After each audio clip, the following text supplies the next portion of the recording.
Hello students, in this video we are going to discuss another numerical problem from the chapter of alternating current from Newton ISC physics book. The question says you need to find out the frequency at which the capacitive reactance of 1 microfarad capacitor becomes equal to the inductive reactance of 1 Henry coil. तो बच्चों यहाँ पर reactance की बात की जा रही है, तो सबसे पहले आपको ये समझना है कि रिएक्टेंस होता क्या है। Reactance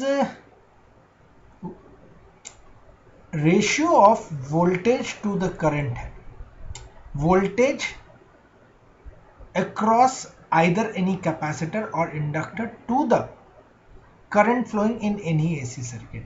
So reactance is the ratio of voltage to the current flowing in any AC circuit, any AC circuit. तो बच्चों सबसे पहली चीज जो बहुत जरूरी है आपको समझने के लिए कि ये AC सर्किट में पाया जाने वाला एक फिजिकल क्वांटिटी है और ये रेशियो है वोल्टेज टू द करंट का। और ये मेजर क्या करता है बच्चों? ये मेजर करता है अपोजिशन को। किसके अपोजिशन को? Opposition to the flow of AC current. So it measures the opposition to the flow of AC current in any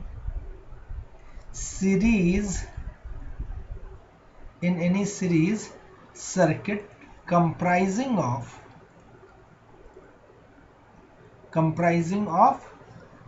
resistance,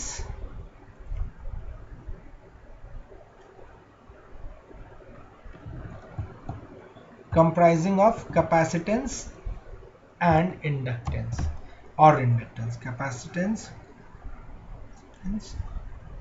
और inductance। ठीक बात है बच्चों।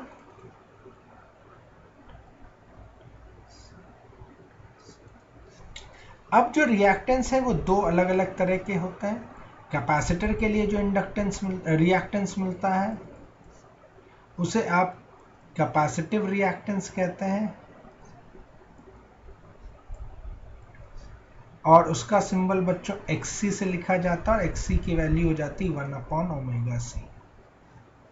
और इंडक्टर के लिए जो रिएक्टेंस मिलता है उसको आप इंडक्टिव रिएक्टेंस कहते हैं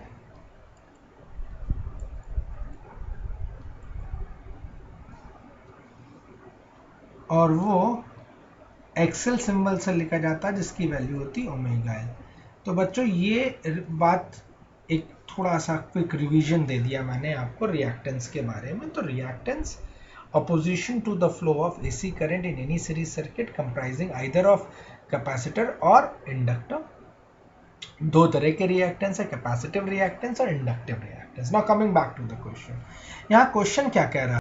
क्वेश्चन कह रहा है कि वो फ्रीक्वेंसी फाइंड करो जहां पर कैपेसिटिव रिएक्टेंस और इंडक्टिव रिएक्टेंस दोनों आपस में इक्वल हो जाते हैं। तो भाई अगर XC बराबर XL हो जाता है तो या XL बराबर XC हो जाता है तो मुझे वो फ्रीक्वेंसी निकालनी जहां पर ये चीज हो पानी पॉसिबल हो। और बच्चों ये ध्यान रखना है कि स्पेशल कंडीशन है एसी सर्किट की। ऐसी कंडीशन में AC circuits are said to be under resonance. AC circuit is under resonance condition. तो ये खासियत है इस फैक्ट की, इस बात की कि जब आप ऐसा होता हुआ पाते हैं तो ऐसी सिचुएशन में एसी सर्किट क्या करता है? रेजोनेंस की कंडीशन में आ जाता है। XL की वैल्यू बच्चों क्या है? ω_L। XC की वैल्यू बच्चों क्या है? 1/ωc। तो omega square will be equals to 1/LC और omega is equals to 1/√LC और इसको आप रेजोनेंट एंगुलर फ्रीक्वेंसी के नाम से जानते हैं ω_R। तो चलिए बच्चों हम लोग ω_R निकाल लेते हैं। अगर ω_R पता चल जाएगा तो आपको पता है ω_R can be written as 2πf। Therefore substitute कर दोगे बच्चों यहाँ पे 2πfR, तो FR की वैल्यू भी आ जाएगी आपके सामने।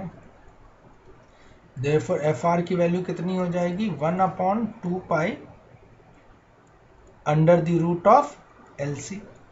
तो चलो सब्स्टिट्यूट करो, वैल्यूज को फाइंड करो। रेजोनेंट फ्रीक्वेंसी एक्सप्रेशन या वैल्यू 1/2 पाई की वैल्यू बच्चों हो गई 3.14। एल कितना दे रखा है इस क्वेश्चन में, एल दे रखा है under the root of L कितना दे रखा 1 हेनरी, तो 1 इंटू कैपेसिटेंस कितना दिया 1 इंटू 10⁻⁻⁶। ठीक है ना माइक्रो के लिए।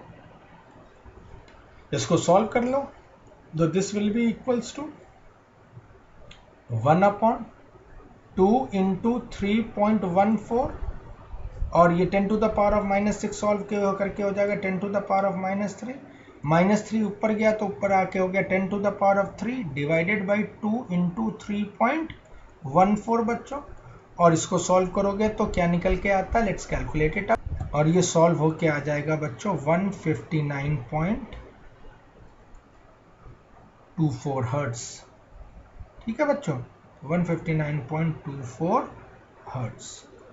तो ये सिंपल सा न्यूमेरिकल प्रॉब्लम है, please take care about it. I hope इसके साथ साथ आपने कुछ इम्पॉर्टेंट कंडीशन समझ ली होंगी कि कब इस न्यूमेरिकल प्रॉब्लम के साथ मैंने आपको एक्सप्लेन किया कि कब कोई सर्किट एसी सर्किट रेजोनेंस की कंडीशन में कहला जाता है, जब उसका एक्सएल इक्वल्स टू एक्सी हो जाता है। रिएक्टेंस वर्ड का माने क्या है, रिएक्टेंस क्या मेजर करता है, तो reactance opposition to the AC flow measure करता है बाय एनी कैपेसिटिव और इंडक्टिव सर्किट्स। तो ये छोटी छोटी चीज़ें थी जिनको आपको ध्यान में रखना है इस न्यूमेरिकल प्रॉब्लम से। Thank you very much.